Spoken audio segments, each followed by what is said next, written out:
Yes, my great pleasure to be here. Thanks for the invitation. It's kind of a great way to get to know the neighborhoods.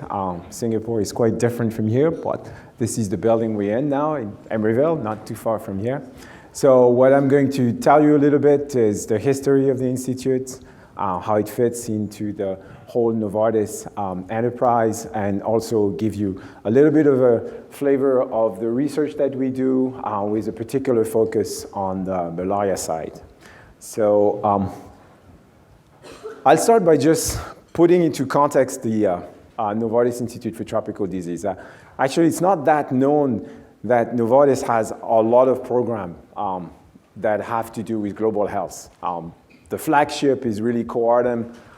You had it highlighted by my predecessor, Eric, the previous speaker, hundreds of millions. I think the latest number is about 800 million treatments actually delivered. So very significant. It was the first artemisinin combination therapies approved by the WHO and by a stringent regulatory agency later on, the FDA. And that's really has triggered a flurry of activities that were associated with the approval of Coartem, for example, the SMS for Life, which was an IT platform that was developed in collaboration with MMV to actually prevent stockout in rural clinic in Africa. There are a number of programs around from the Novartis Foundation. The leprosy program is huge. This is the largest donation program at Novartis. Clofazimine, which is the first-line treatment for leprosy, is donated. We have, our CEO has signed the commitment of the London Declarations to continue to provide leprosy medicine basically for free. And there is a number of other initiatives which are less talked about, but that are also quite innovative in the field of global health with this portfolio of access medicine for non-communicable disease, which are basically made available at $1 a month. We, Novartis Institute for Tropical Disease, really focus on the R&D piece. We've had worked on a number of diseases, TB, dengue, malaria, kinetoplastid, more recently cryptosporidosis. I couldn't fit everything in a talk, that's why I'm going to try and focus on the malaria, but I'm more than happy to talk to any of you after the break on some of the other programs that we're working on. So just a little bit of history about the Novartis Institute for Tropical Disease. It all started about in 2001 when the ex-head of research, Paul Herling, had the idea of dedicating an institute for specifically the discovery of treatment and preventive medicine for neglected disease. The partnership started with the Singapore Economic Development Board in 2003. NITD was launched. This is the building where we were until July. In 2007, the malaria program, which I'm about to describe, started in collaboration in a partnership with the Wellcome Trust and the Medicine for Malaria Venture. In 2010, NITD actually integrated the Novartis Institute Biomedical Research, so we joined the family of research institute within Novartis, which has been quite instrumental in enabling the access to a number of technologies and platforms that really transform the way we are doing what we're doing.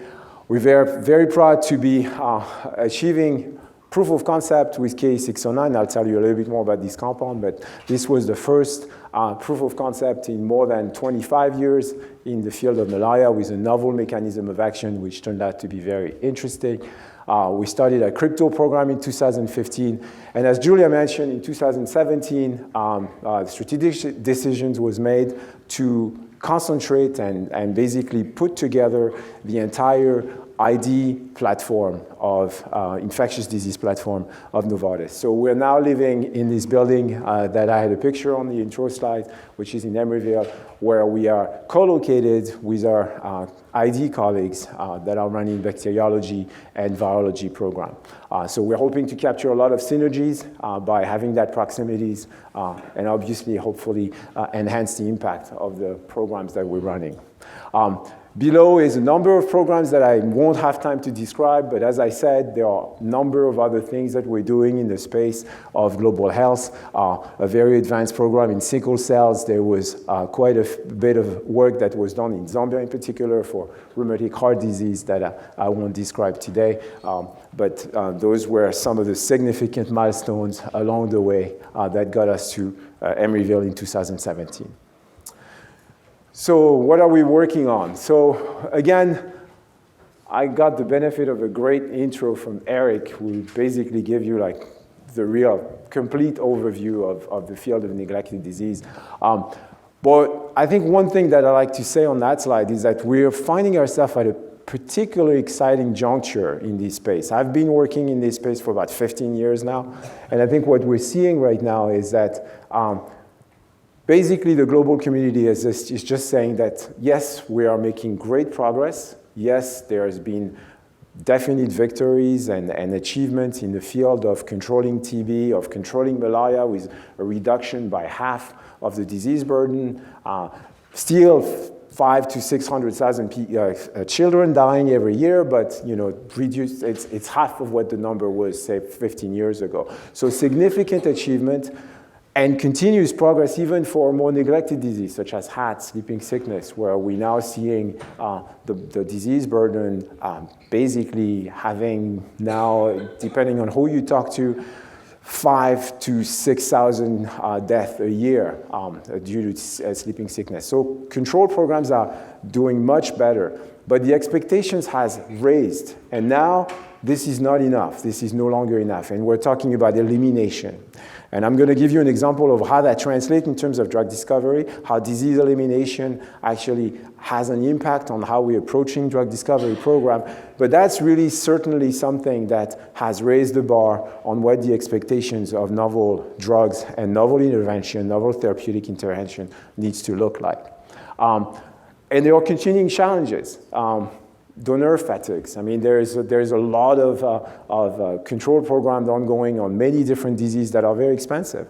And when you keep asking people for money without knowing really when you're going to have to stop, this is a very difficult conversation to have. So again, the necessity to think big and to think about elimination comes in the forefront.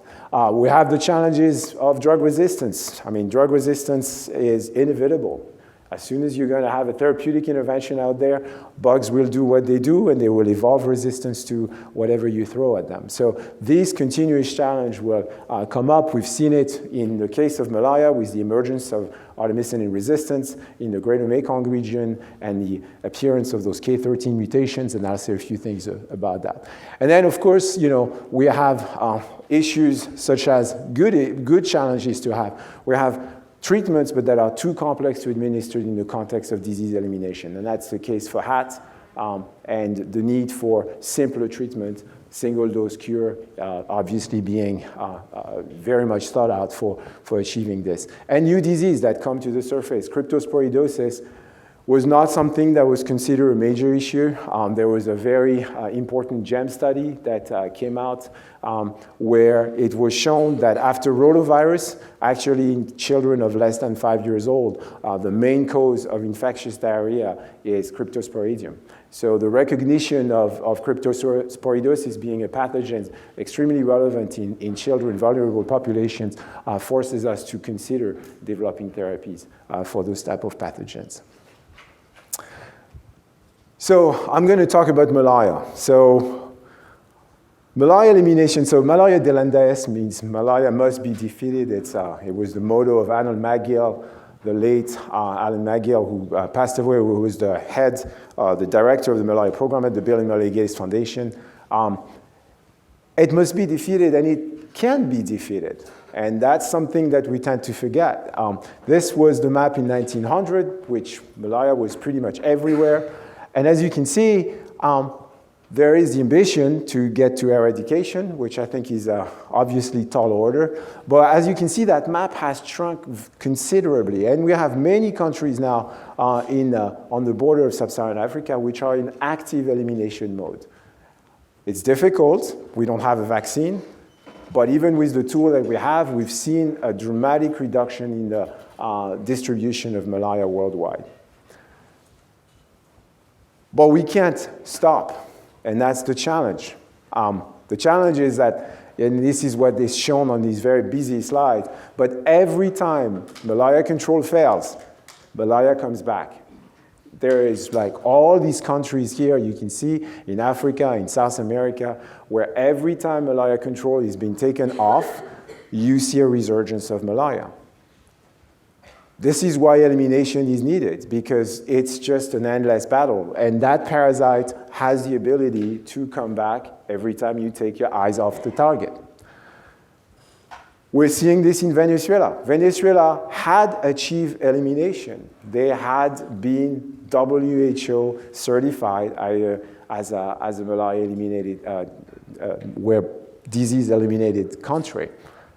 It's coming back. Countries have dropped their programs with all the political unrest in the countries, and we've seen now the resurgence of malaria in these countries, in Venezuela. So we can't take our eyes off the ball, and particularly because we know that history is kind of repeating itself. Artemisinin, which is the first-line therapies against malaria, has basically now been virtually almost useless in some places. We have clinical failure with the standard of care with artemisinin combination therapy, because we even have seen resistance to the drug partner. So we not only have drug resistance to artemisinin, but we also have resistance against the drug partner. In fact, in some of our clinical trials, almost 50% of the samples that we're sequencing in our clinical trials have multi-drug resistance, including artemisinin markers, K13 mutation. So we know it's happening, and we know it's a bad place for this to happen, because that's exactly where chloroquine resistance has started and eventually spread worldwide. There's a lot of effort from a lot of people to try to contain this, and so far, so good, knock on wood, but the threat is definitely there. So we need new drug, we need to keep pressure on the parasite, and a few years back, a consortium, the Malaria consortiums, put out a vision of what new tools we need in order to achieve disease elimination. And they put that vision of SERCAP, single eradication, single encounter, single exposure, radical cure, and prophylaxis. It's a mouthful. I always get it wrong one way or another. SERCAP, in short. I think it's a very nice aspirational vision. Unfortunately, I think it's going to be very difficult to achieve with one single combinations.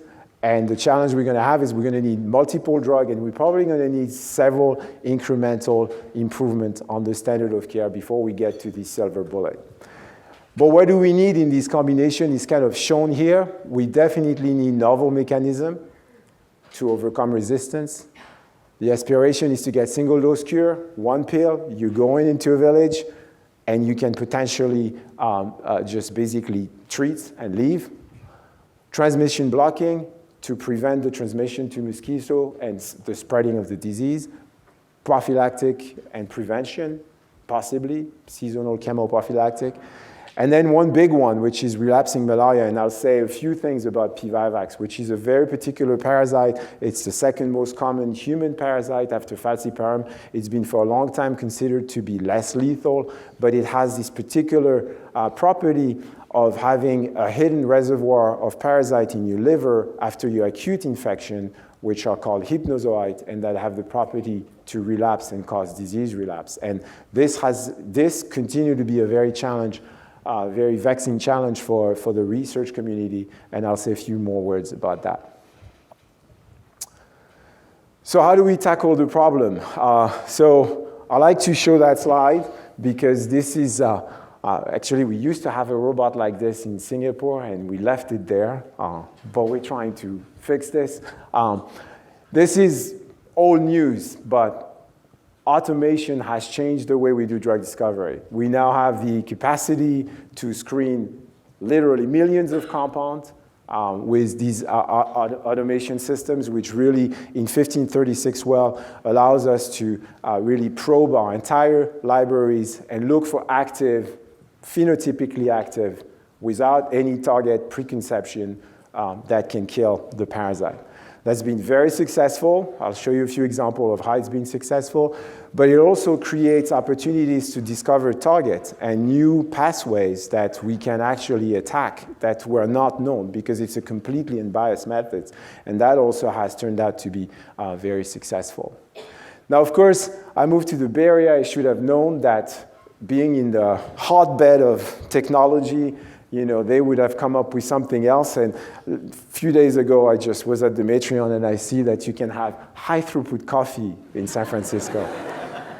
So we're going to have to get one of those too, because we have to keep ourselves awake, right? So this technology actually has really now been adopted by pretty much everybody in the industry, including people working on neglected disease. But it has allowed us to, in a record time, less than 6 years, from screening to proof of concept, to deliver 2 compounds that are currently in phase 2 clinical trials, KF156 and KA609, with 2 entirely novel mechanisms of action, and quite astonishing activity on the parasite with KA609 that had clearance time far superior to artemisinin, about 12 hours to basically clear the parasite from our patient on average, and lumefantrine, which is currently into a phase 2b trial in combination with lumefantrine with activity PCT, parasitemia clearing times of less than 48 hours.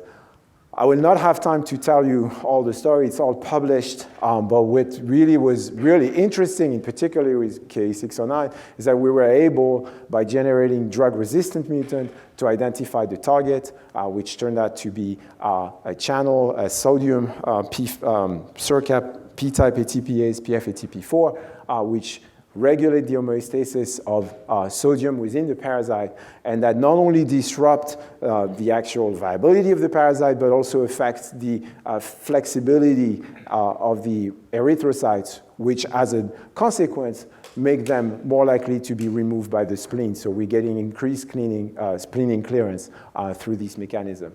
It has opened up a field of biology which is very much explored now.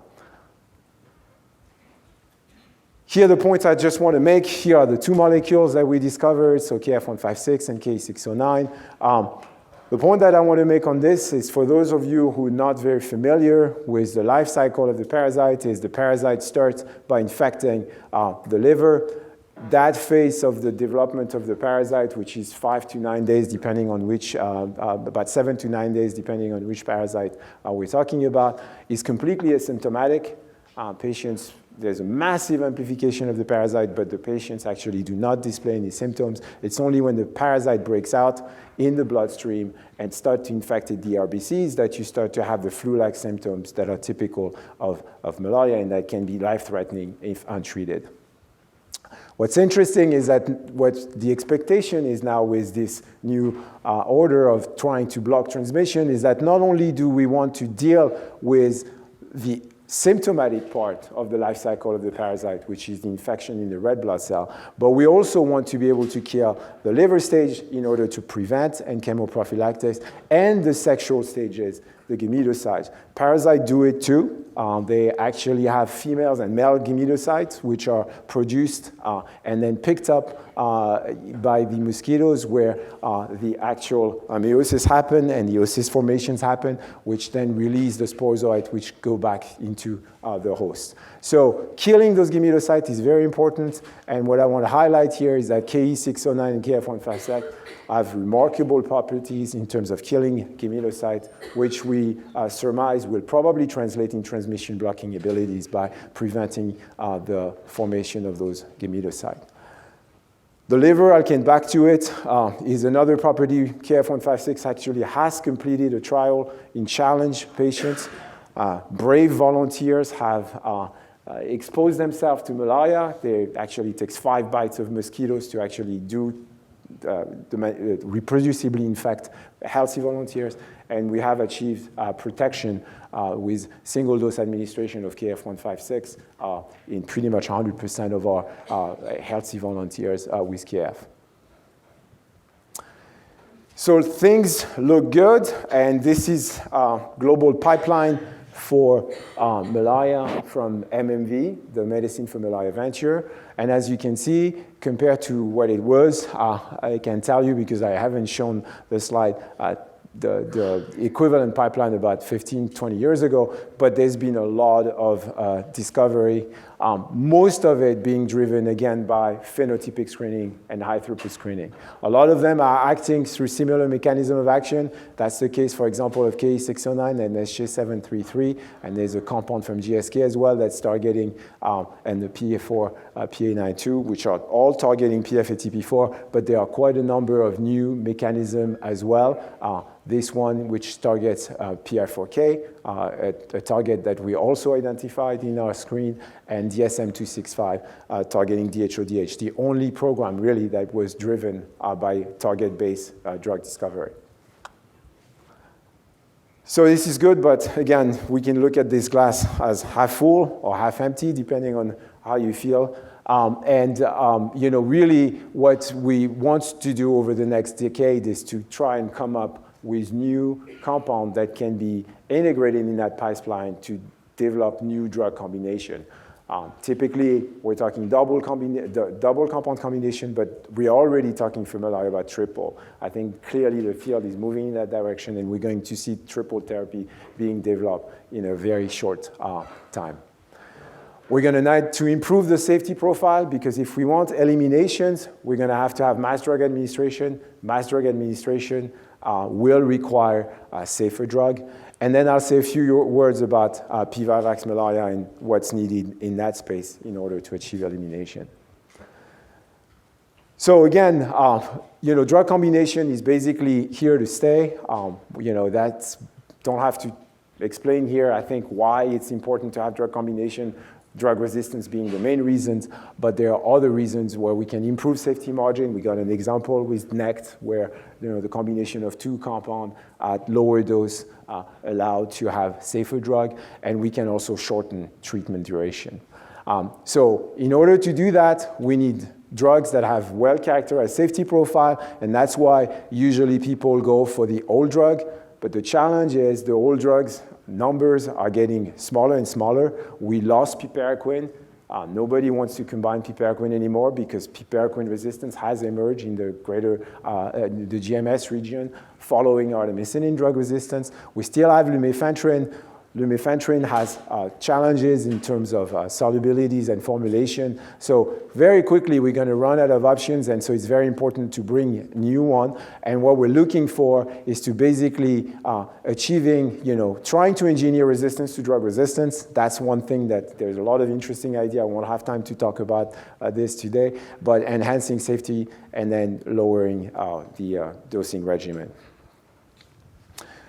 So the target candidate profile that we're looking for is TCP1. Those are target candidate profile that are being put out there by Medicine for Malaria Venture. And what they want is to achieve what we're achieving with artemisinin, which is quite remarkable, is a very fast clearance. Patients feel very quickly much better as soon as they take artemisinin combination therapy, mostly because of the artemisinin components. Artemisinin have a very rapid mechanism of actions and reduce the parasitic burden very dramatically, very fast. So we all want that. And the problem is that if we lose artemisinin, except for the PF-ATP4 inhibitors, there's not a lot of mechanisms. So we have focused our search on that. And in order to achieve this, what you really want to do is to target the early stage of the erythrocytic cycle, which are the ring stage. It's the longest stage in the life cycle, in the blood stage. It's about a 48 hours life cycle, and the rings last for about 24 hours. Artemisinin, we know, kill those early stage, and that's why we're trying to focus our search for new compounds on molecules that have the ability to kill rings. Doing this, we've developed assays to do that, and we have identified a new series, which we call the IT series or ITD series. They have a novel mechanism, distinct from everything that we have encounters. We don't actually yet know how they work. It's been very, very difficult to generate drug resistance against that class of compounds, and we're trying very hard to figure out how they work because they have a very interesting mechanism. And that's what's shown here. This is a model that's run by our colleagues at the Swiss TPH, at the Swiss Tropical Institute, where they actually try to mimic the very high parasitemia which we observe in patients that have severe malaria. And so typically the experiments that we run, we never really let the parasitemia go around 20%, but in this particular model, the parasitemia exceed 50%, sometimes approaching 60%. So there's a tremendous biomass of parasite in these mice, which typically does not get clear with a single dose. So here you have chloroquine, you have artesunate, and you can see that although all those drugs reduce initially the parasitic burden, they all eventually come back up. Now, the amazing thing with this series is the front runner of these compounds is that with a single dose, we're completely eliminating it. So we're talking about reducing a biomass by 10 to the 9th parasite with a single dose. And we know that this is not like for mefloquine. So what you're seeing here for mefloquine is basically PK driven. It's just because the half-life of the compound is such that it stays in the blood for a long time. And that's how it's achieving this protection for such a long period with a single dose. These compounds actually have very short half-life, about 8.5 hours. So by the time you get to 20 days, the drug is completely gone. Yet you can see that you have full protection. So we know we're having a very dramatic reduction in parasitic burden. How does that compound do that is very interesting to us, and we're trying to figure this out. So this is just to say that currently we really are trying to optimize and get basically a candidate out of that series, and we're hoping that we will do that this year. We're also continuing to look for new hits that have similar mechanism of action that are really going after the ring. And of course, PF-ATP4, knowing what the phenotype of compounds that actually inhibit that target would achieve that, and we're looking for other scaffold in that space. How much time do I have? 5 minutes. So I need to go a little faster. I already talked to you about P-Vivax radical cure. I'm not going to reintroduce this. The problem is this guy, the hypnozoite. One single cell stays in the liver. We didn't know much about it. In fact, when we started this research, we knew very little about it. The community knew very little about it, except that it was uninuclear, 3 to 5 micrometer in size, and that it stays in the liver. Problem is that it's likely to be the last soldier, because as we're getting better with falciparum and we're controlling falciparum better, Vivax goes up. It's true in Brazil, it's true in Colombia, we're seeing this in Thailand. Everywhere where we're starting to take falciparum down because we have very good drugs to treat falciparum, we're starting seeing Vivax going up. And it is because 90% of the clinical episodes of Vivax are driven by the hypnozoite. They're actually disease relapse. They're not reinfection, they're disease relapse. So until we have good drugs to kill the hypnozoite, we're going to have a very hard time controlling Vivax malaria. The problem is it's very difficult to do research in Vivax. We can't cultivate the blood stage, very difficult to access the sporozoite, and we have very poor culture system to do that. So we have turned our attention to a model which is the simian malaria, which is the natural parasite Plasmodium cynomolgi, very close cousin of P. vivax. In fact, most of the knowledge on the hypnozoite is derived from this parasite. Its host is the macaque. It has the very same properties like humans to relapse for a very long period of time. Those are seminal studies by Leon Schmidt, which has shown that relapse happened in these monkeys upon infection for years, literally. But the good news is that we now have starting to have systems where we can actually cultivate those parasites. And so we're spending a lot of time trying to optimize those systems. We have a blood stage systems, which is basically a strain of P. cynomolgi, which we have been able to passage in primates' bloods for a long period of time. And we're hoping that we will be able to generate, using the gametocyte of these parasite, sporozoites to infect liver stage. We have decent recent liver stage culture systems where we can start looking at the biology of this parasite and the activation of the parasite in vitro. So I'm going to give you a couple of, just tell you a little bit of a few things that we're trying to do. I already told you about the blood stage. We're trying to develop new models to cultivate those parasites in the liver. So trying to derive hepatocyte from permissive hepatocyte from iPS C cell induced pluripotent stem cells, developing in vitro model for basically relapse markers, and leveraging some of the mouse model of P-Vivax, which are humanized mouse models.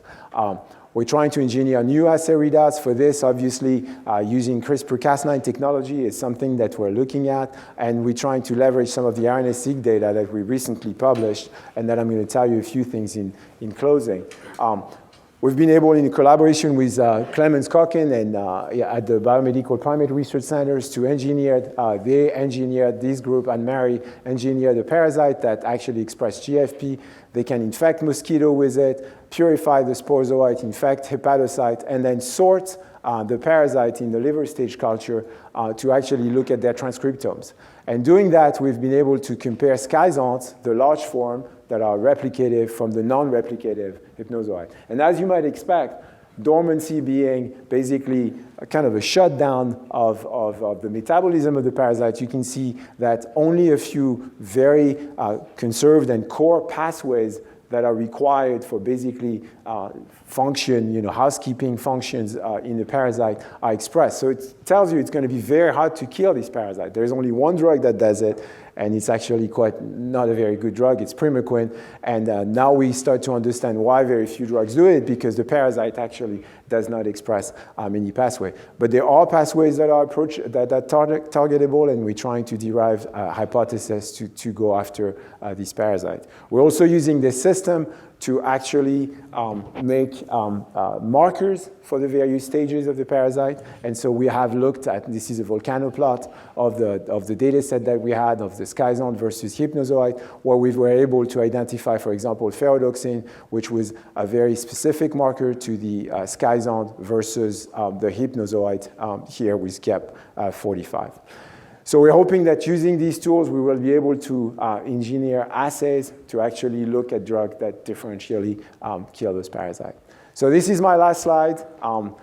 This is just a pipeline that we have right now. As I said, I won't have time to talk to you about all those things, but we have quite a number of programs that are approaching IND-enabling studies, basically targeting visceral leishmaniasis, cryptosporidosis. Severe malaria is another interest of ours, where we're developing a formulation to be able to administer it IV. We have a very exciting drug in HAT, which has a very interesting mechanism of action as well. And I mentioned to you, dengue is also something that we've been looking at. So I'm just going to finish by just thanking that this is the picture of the first cohort on the roof of our building, the brave soul who traveled from Singapore to Emeryville, plus the new addition, Chris, who was already mentioned in the talk before me. We're hiring. We're growing the group. We're building our infrastructures. So we'll be around. So if you want to talk to us and learn more about what we're doing, we'll be more than happy to answer your questions. So with that, I thank you for your attention.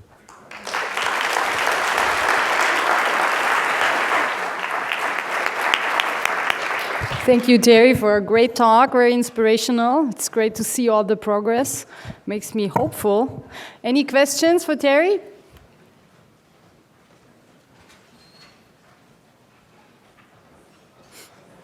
Yes, Jeremy. What is it about malarial PI4 kinase that makes it unique from that of the host? So you're talking about the PI4K, the lipid kinase, PI4K.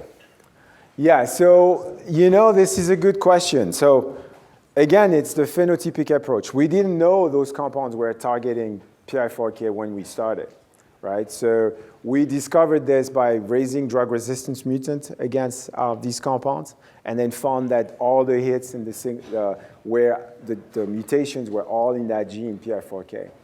And then after that, we started to look at the selectivity of these compounds and how selective they were against other lipid kinases. So we started to profile them against human. And what I can tell you is that there are a number of differences in terms of the selectivity properties of these compounds. Some are very selective.